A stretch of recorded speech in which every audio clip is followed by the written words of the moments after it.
Hi, this is Ed in San Diego. It's October 1, 2025. A very special guest today is Stephen Howard, longtime collaborator, uh, friend, client, just wonderful to know Stephen. He is a genius at writing books, and actually he's a genius at coaching, executive coaching. And today's show is going to focus on, I got to put these on so I get it right, feedback. I'm going to read this. Effective feedback. What is effective feedback and why is it difficult to achieve? So these are some guideline questions that Stephen will address. Why is most workplace feedback ineffective? I didn't know it was or wasn't. Effective feedback requires a mindset change. What is that mindset? What kind of change? Stephen's going to explain that. Do employees receive enough feedback in the workplace? How often? What kind? The attitude? The results? Is it dictatorial or collaborative? Finally, why are managers and leaders hesitant to give feedback? Well, this is going to be an education today. So we'll be right back with our show. A very special guest, two guests today in studio is Christian Ter-Nedden, who's, I need to get your title correct. Is it mobility director, leader? No, it's just supervisor because in and out is not about titles. Like the director is HR director is the number two in the HR in the company. So yeah, I'm a supervisor, but it's a functional thing. I do run the mobility program for in and out. All right, that's great. And so that is part within the HR department. That's right. I see. People matter, right? Yes. And all about people today is Stephen Howard, 26 book author on leadership and making having the right attitude, the right framework. I'm probably not saying this correctly, Stephen, so please correct me. Uh, Makes for good decisions, and of course the other. Stephen, leading for sustained success. I'm honored to have this opportunity with you in a multi-edition series going deep. So this is about feedback, effective feedback. It just seems like it's an obvious thing to me as an outsider. What do you think about that? I don't think you work in enough large corporations. I Well, think that's for sure. And small, how large and small. Christian, small in particular. yeah, Christian, I can testify to the fact that in not in solo entrepreneur operations, but as Christian said, small entrepreneurial, large corporations, feedback is pretty much a disaster in many cases. Yeah. Is it because of the attitude of the middle manager rather than the top people? Yeah, it's partly that, it's the fear, but most importantly, it's that most middle managers have not been adequately trained in how Right. to share feedback. And I use the word share very specifically. We always talk about give feedback. I'm going to give Christian feedback. Well, giving feedback has a connotation of a one-way discussion, or not even discussion, just one-way I have to communication. receive it from you. I may Pardon not me? want to, but I have to. Yeah, exactly. Yeah, he's going to sit there. His body language is going to be, he's going to sit back. He's going to fold his arms. He's Yeah. going to look out his window. He's not going to be interested if I say, I'm going to give you feedback. But if I'm going to share feedback with somebody, that indicates that it's going to be a conversation, a two-way conversation. And there's nothing to fear about that. But the other part of the fear is very quickly is people are afraid when giving feedback, particularly how the other person is going to respond. And so if I fear that Christian's going to get upset about this, he's going to get angry. It's going to damage our relationship if I give him this feedback. When I wake up in the morning, I'm hesitant to do it, and I find all kinds of reasons to postpone it. And then if I do have the conversation with Christian, I go into it. I'm uncertain. I'm hesitant. It's not a quality conversation, and therefore it's not effective at all. And I'm sure Christian's been on both sides of those equations. I have. I would say I agree. First of all, I agree 100%. I think to your point, you mentioned middle management, and yes, that's definitely worth exploring. They're in the middle. They're kind of getting it from both sides, and I'd say I'm part of that. But I would say if you look at the common denominator here, it is the lack of training. It doesn't matter whether you're an entrepreneur, small business owner, middle manager, and definitely executive who's just never been trained or doesn't care about being trained in that particular field. That's the common denominator. And if you look at what would the flip side to that be, it would be somebody who is trained, who knows how to prepare, who doesn't go into the conversation the way Stephen just described, because as with any situation, it's uncomfortable. If you're trained, you can kind of rely on your training, right? You're prepared, it's going to go well because you bring something to the table, you've been through it. You may have role played. If you go to a workshop about this, you would most likely have been exposed to role play with a moderator, a facilitator who can train you, and I'm sure, Stephen, you've done that, can train you by role playing with you and saying, all right, if you say it like this, this is how I will receive it. Things of that nature. So what is effective feedback? I can sum up effective feedback in one word. It's actionable. Mm-hmm. The person is going to take action. And so not only is it actionable, but they're motivated to take that action. And most of that motivation is intrinsic. They want to improve, or they want to make a change. Also, let's not focus only, the feedback is not only negative.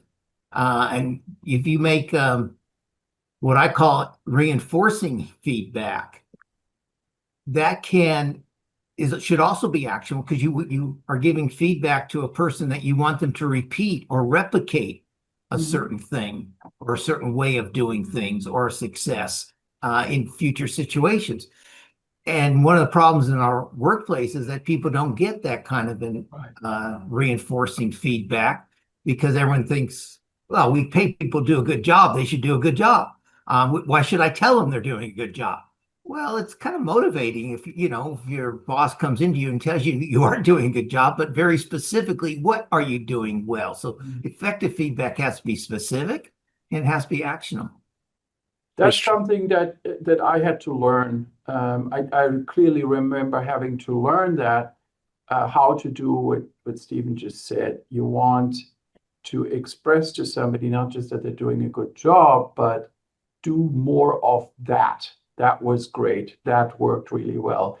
And then to add to this, and here's why, right? You always have to explain the cause and effect. If you do more of this that we all like, you will get more of that win, more of that success. And that then leads to what Stephen said is intrinsic and is this motivation. It's, well, why wouldn't I do that, right? I've already done it. It's not something I'm forced to do. I've already done it. I'm already comfortable with it. I just do more of it and get more out of it. And that, I think, is highly effective in the vast majority of cases. If I tell someone, you should do X, and they're not comfortable with it and they don't know how to go about it, it will be very hard to make that actionable. So do you start off with praise, finding something good? I recommend you don't do what's called the sandwich approach, which is what you're alluding to here, Ed, which is you've done something good, but, and then after that but comes the meat in the sandwich. Right. And that's what we were all trained to do in the Yeah. 70s, 80s, and 90s. And I think it was effective when it was first introduced, but now everyone expects as soon as you say you're doing a really great job, they're expecting that but, and so the good stuff goes over their heads. And now they're waiting for that hammer to come down Mhm. and their mindset changes. They're not receptive or as receptive as they could be to the rest of the conversation. And then the sandwich approach was taught. Then you finish the conversation with a positive. Like, I know we've talked about some things that need to be changed, but I really believe in you, and you're a really great employee. And all these platitudes that again have no they don't resonate with today's audience now. So first of all, don't start with the either give the reinforcing feedback, as I call it, or give them the enhancement feedback, as I call it. It's a little bit like that protein burger that Joanne ate. It's just lettuce. The meat is the meat, and the rest is just lettuce, and it may not be as substantial. I learned the sandwich approach as well, and that was one of the things that I felt wasn't effective for me, came hard to me, because I'm much more improvisational and impulsive than that. I can't really kind of, okay, chapter 1.1.1. Here's the first leaf of lettuce. You're doing a great job. Chapter 1.1.2. But, it doesn't work like that for me. I mean, I've been on the show enough times to know that you all know that I'm not like that. It has to be natural. It has to flow. Would I prepare? Yeah, sure. But it can't be this stifled, stiff approach of let's go through these points one by one and make sure that the bad part is in the middle and that we end with the good part to lift you up again so that you who are receiving the feedback will mutter a thank you and walk out the door and immediately forget what I said at the end. So the approach that you're recommending, Stephen, is we got to talk about these things. I'm being graded by my boss, so I need to have this conversation with you. And don't be afraid. We're not going to chop off anything. Do you be as specific as that? Just be human? Yeah, to be you be human, but I'll give you first of all, let's talk about a mindset change to me here for effective feedback is drop the words positive and negative from your vocabulary and your mindset. There's nothing, if your purpose of feedback, so you have to understand the purpose of feedback is to help somebody improve their performance or their behavior or their attitude. There's nothing negative about that. So if you go into it with the mindset that I'm going to help this person improve, then you won't be hesitant about having the conversation. So changing your mindset's the first criteria, and then changing your vocabulary. So I now coach people to call it reinforcing feedback, which means I'm going to talk to you about things you're doing well that I want you to repeat and replicate, or I'm going to talk to you about enhancement feedback, areas for improvement, and keep those as we just mentioned, keep those as separate conversations. I'll give you an example of the reinforcing feedback, and you'll see how quickly it can take, because people say, well, I don't have time to give that kind of feedback. So, Christian, I thought you did a wonderful job on your presentation this morning. I thought you were well prepared, but most importantly, I thought when the audience asked questions, you were very comfortable in responding to those questions, and the way you responded to those questions not only built confidence in the content that you're delivering, but it built a confidence in you as one of our senior leaders. So I just want to tell you what a great job you did in today's presentation, particularly in terms of preparation and your ability to handle the questions. Now, that took what, 40 seconds, 45 seconds? And I hit two things there. Talked about preparation. So make sure, Christian, in the future, you prepare your presentations very well and be comfortable. Don't be nervous in handling questions, because you did a very good job. Mm-hmm. Those are both repeatable and replicable, and they're very specific. And I showed the impact. That's what Christian was talking earlier about the Cause and effect. Yes, thank you. And the cause and effect. And so what that did is show that it built confidence in the audience in his presentation. That's the impact. Well, that's what Christian wants to do. He wants to have impact as a leader. That is effective feedback, and it takes 45 seconds to hit all those buttons if you do it properly. One of the things that stuck out with what you just said, Ed, was the word grading. And I'm just applying what Stephen said about the positive and negative and throw out the concept of grading.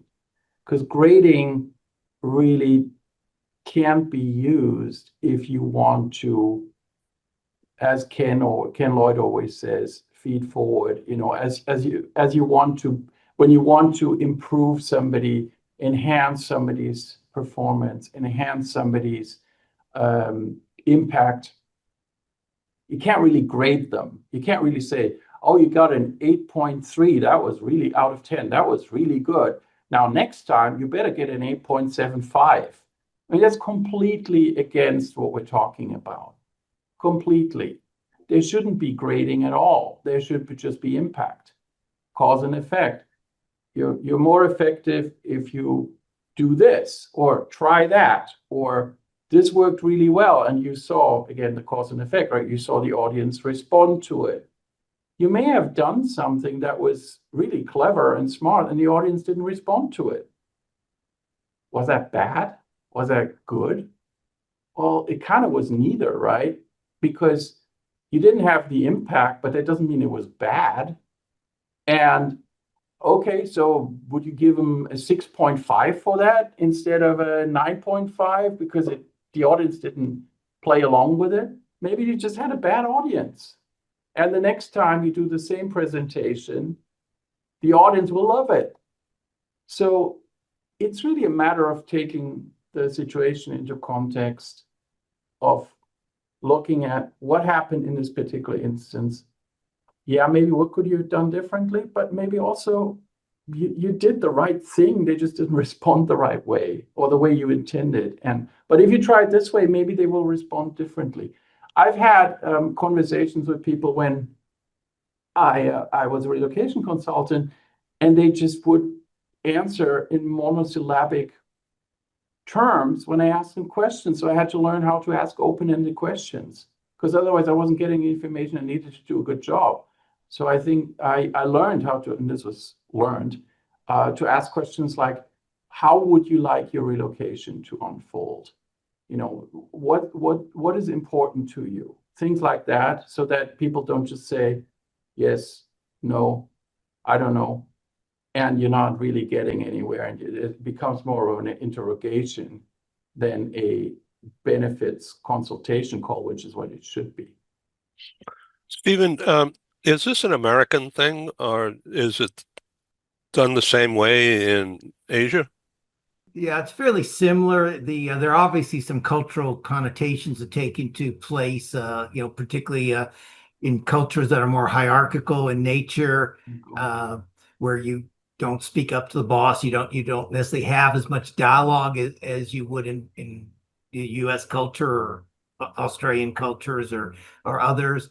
But the same thing is the key thing is around the world, my experience, and I've trained people on every continent except Antarctica because it's too cold down there. But the would love to see the same that. lack of training for mid-managers. And you think about, where do mid-managers learn their managing and leadership skills? Well, they tend to most of them learn it from the people that they work for.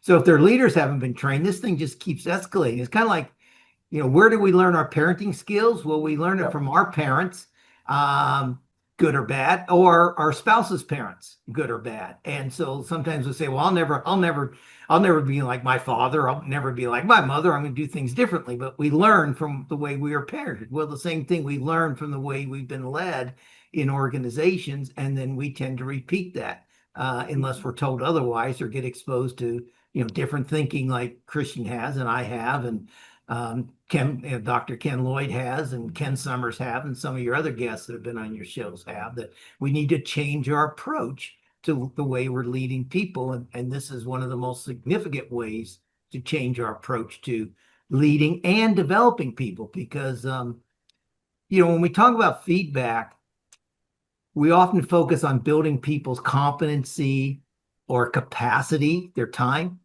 We need to add a third C in there. We need to build people's confidence when we're sharing feedback. And again, we haven't been taught to do that. We don't focus on that historically. But building up people's confidence is going to make them a better employee. They're going to be more productive. They're going to produce better results. They're going to be more innovative. And so we need to put that into our thought process as how we're going to enter feedback conversations and make them conversations that develop capacity, competency, as well as confidence. So, Stephen, you mentioned mindset change. That's what you're talking about, right? Yeah, it's a mindset change. It's the fact that I sort of mentioned a couple of the mindset changes. You're having this conversation to develop a person, to help them become better. And the other thing to understand is I can't change anybody. I can't change Christian. I can't change you. I have to give you the right reasons for you to make those changes, for you to buy into those changes, and for you to go make those changes if it's changes, or for you to replicate and repeat what I think you're doing well. That's up to, but our job as leaders is to expose that to the person. And that's again why, Christian used the word cause and effect. I use the word impact. If we describe the impact for both reinforcing feedback as well as developmental feedback or enhancement feedback, what is the impact if you make the change, and what are the likely consequences if you don't make the change? That's the impact. And if we don't explain that in these conversations, we're not giving that person enough information for them to decide whether they're going to change or not. Whether, again, intrinsically, they're going to make that change, and to what degree are they going to make a change. The other thing about this, just for your audience's sake, what we're talking with Christian and I really are focusing on is that feedback is an ongoing process. This is different than the end of the year or annual or semi-annual performance review, which has formality to it. And yes, in those conversations, you do hit on both the reinforcing and the enhancement aspects. It's one conversation. It's a different kind of conversation. These conversations about feedback are ongoing. You should be having feedback conversations with every employee you have. I would suggest at least every 6 weeks. Now, some people, it might need to be weekly. Some people, maybe every 6 weeks would work. But if you're going more than 6 weeks without having shared feedback with one of your direct reports, I think you are not doing the best job possible. It's not an optimum way to help that person develop. So there's a transition between helicoptering and hands off. Oh, definitely. And sometimes you have to let people make a mistake. I mean, as long as it's not career shattering or doesn't have major impact on the corporations, it's not ethical, it's not social etiquette, it's not a huge financial. Sometimes you have to let people make a mistake so they learn from it. Using that same analogy I said earlier, I would have a separate conversation with Christian, and let's say I thought he had a slide that had a couple slides that had too many words on it. Well, my conversation along those lines would be, hey, Christian, I know you're preparing next week's presentation. I noticed 3 weeks ago when you made that presentation, which remember went so well, you had 3 slides that had a lot of text on them. And I noticed when those slides were up, the audience was reading the slides and not listening to you. Did you happen to notice that as well? See, now I'm getting him involved in the conversation. He says yes. He says no, it doesn't matter. We continue. What do you think you could do differently? Christian could say, I'm not doing anything different. I like my slides the way they are. Okay, minor presentation. Go ahead and do it. But let's both of us monitor the audience next week when you give that presentation and see if you do lose their attention. He does, minor error, he loses their attention, he can recover, but he learns from it. Or he says, well, I could use less text in the slide, or I could use some photos to illustrate this, or I could use some multiple slides to convey the same point. Great, Christian, which one would you feel most comfortable using? He says, I'm going to use multiple slides. Okay, great, let's do that and let's see how it goes. So I'm letting him suggest the solution. Now that it's his solution, he's more bought into it to begin with. And if he disagrees with me totally, and it's not a career breaker, like he's not presenting to the owner of the company or the president of the company, I can let him make a mistake and let him learn from that mistake if it goes badly the second time. That's leadership. That's mentoring. That's coaching. That's helping to develop him, his competency, his capacity, and his confidence. What about in Latin America? I was going to say Latin America, again, some cultural aspects to take into it, but again, you're going to be developing your people. I'm actually presenting next week to a Venezuelan business group in Mexico City. And I'm going to be talking about these same things. So ask me in 2 weeks' time, I'll tell you what their feedback is. But I'm pretty sure they're gonna say, yes, we need to start doing this, because the generational aspect of the workforce is starting to outweigh the cultural aspect of the workforce in many places. Sorry, Christian, I don't know if I interrupted you, but jump in. No, I interrupted you, but I wanted to make a point here about how you just demonstrated Socratic dialogue. That's exactly what a master in this does. And I think it's something that you really have to learn. Probably takes a lot of time to learn. But it's this notion of leading the person that you're talking to develop their own insights. Because they're intrinsically, go back to that concept, intrinsically motivated to use their own insights. What you're doing is you're leading your myoites, as it's used in Greek. You're leading the person that you're having the conversation with through your questions to develop their own insights and to come to the conclusions themselves, rather than you telling them what the conclusions are. Absolutely. So would it be too much of a micromanagement thing, Stephen, by saying, instead of using sentences on your slides, just go to bullet points? Yeah. Yes, it would, Ed, but And, that's I mean, less than make a rule, less than 5 words. yeah, and that is what happens in today's world, and that is efficient feedback, but That's it's right. not effective. Yes, and Christian will go do it because I'm his boss, but is Christian going to be happy about it? No. Is it gonna strain our relationship? Perhaps a little bit. You see, so that's Depends on how I feel that day. Yeah. exactly. And that's the difference, Ed. Like, I can send an email to somebody, which is highly efficient, but if I pick up the phone and call them, it's more effective. And using this approach, and Christian's absolutely right. It is Socratic in nature, the approach. That is what leads to buy-in. That's what leads to other ideas. And maybe Christian can, in that conversation, he may come up with another idea. He says, That's right. I could play a video to demonstrate this. Damn, I hadn't thought about that. Yeah. Great idea, Christian. Why don't you do that and add that to your presentation? Now we together we've created a better presentation, or That's right. his idea, but it was me using this approach that spurred that idea. And that's what a great leader does. That spurs that innovation in people. Oh, well, that was great having him involved. Yeah, he's got and like one thing I love about Christian, he admits he's had to learn these things, and I admit I've had to learn. Let me tell you something. When I ran a group of 23 people at a major U.S. bank, their operations in Asia.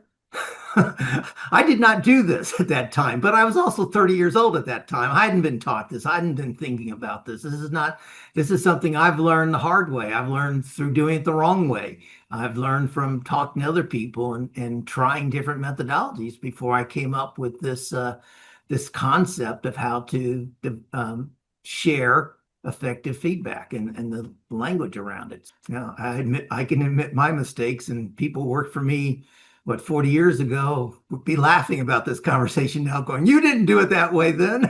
I admit I did not do it that way then.